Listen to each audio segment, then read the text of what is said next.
welcome back to the Press Box. Wes Blinkow's Mike Foreman. All right, Mike, third week of the playoffs. Still have 10 teams in this thing. That's right. 9 games coming up this week. We lost a few teams last week, but actually around the area we did quite well. Yeah, I was at 2 of those games. Got two of the teams are out now. St. Joseph and Yoakum both played great games, but they're not playing anymore. But the team is playing. You watched some Cuero. Yeah, Cuero had one of its best games of the year. They played perhaps one of its toughest opponents. Sealy had an excellent team, and they gave him a run there for a while, but Cuero was able to come through and move on to this week against La Feria. And the Gobblers, we don't want to make a pun out of this, but they're used to playing around Thanksgiving time, and we talked to them about this week. Isaiah, first I want to talk about, y'all are used to being in the playoffs this deep for, you've been there for a while. Talk about what it's like playing on Thanksgiving week. Yeah, I know you enjoy it, but do you have to kind of watch out for distractions? It's an honor to play on Thanksgiving. I mean, you just treat it as a normal football game, and you eat and then you go back to football. You just keep it on your mind. So don't let it distract you at all. Really, you get used to it. How are you able to not look too far ahead? Well, that's one thing coaches, everybody talks, what people get asked, what do you think about the teams next week? And that's one thing coaches keep telling us, Coach Reeve and all of them, to focus on the task at hand, and that this week against La Feria is task at hand. That's what we're focused on. I don't know if you know this, but I believe this is the farthest they've ever been in the playoffs. So they're really excited, and everybody looks forward to playing Cuero. So I'm sure you feel like they'll come out, really excited. Well, it's a playoffs. I believe it's just not hate coming out because we're Cuero, or it's just we're the team to beat. It's just it's playoffs. It's win or go home. All right, Cuero's going down to Corpus Christi Buccaneer Stadium to play La Feria, and I don't know if a lot of people know this, but Cuero coach Mark Reeve has had a lot of success at Buck Stadium when he was at Victoria High and now at Cuero. In fact, he's only lost one game in that stadium, and that was a playoff game when he was at Victoria High to Harlingen South. So the Gobblers don't mind playing there when they have to go south. They seem to have good success down there. Yeah, it should be pretty good. And team I'll be covering on Friday night, Shiner, they're going down to Georgetown, facing Junction, have a 2,000-yard rusher.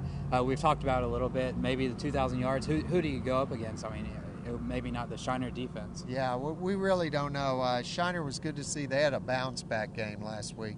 They lost their last district game to Burton, and everyone might have been a little nervous about them. But the Comanches came through in the playoffs, and we'll see another team in their district, of course, is Ganado that is playing Mason. So both Shiner and Burton is actually still alive. So all 3 teams from that district are still alive, and that shows it was a tough district. Yeah, and Ganado, they'll be playing at Bob Shelton Stadium down there in Buda. So should be a pretty good game. Interesting little district, playing well in the postseason. Right. We've had quite a few of those. You look at Rice Consolidated is still alive from 28 2A.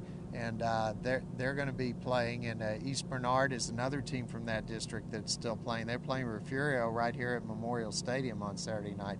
This is a rematch of last year. They actually played that game last year at Bobcat Stadium, but they're coming here to Victoria this year, and this will be a good test for both teams because East Bernard is a very strong running team, but very physical, so Refugio will have a battle on its hands. And the winner of that game gets the winner of Industrial Blanco game. So Industrial came through last week with a win over Three Rivers, and of course Blanco beat Hallettsville.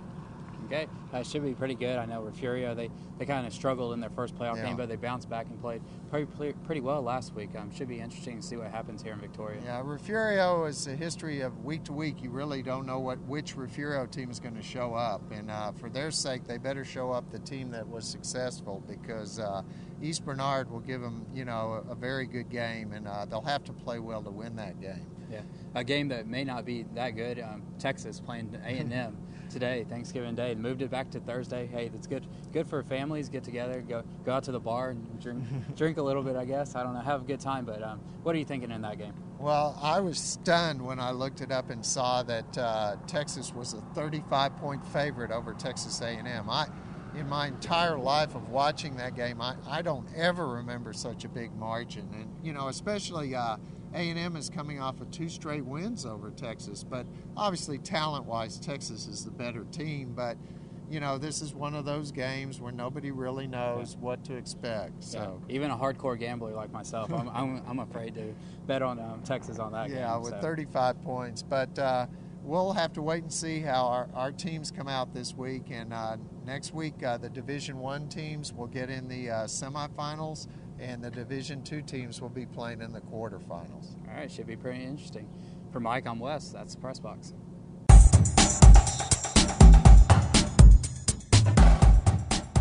Another aspect of the Press Box is highlights. We're encouraging coaches and fans to send in clips. You can either do this by sending us a URL from YouTube or bringing us a physical copy. Our address here is 311 East Constitution in Victoria.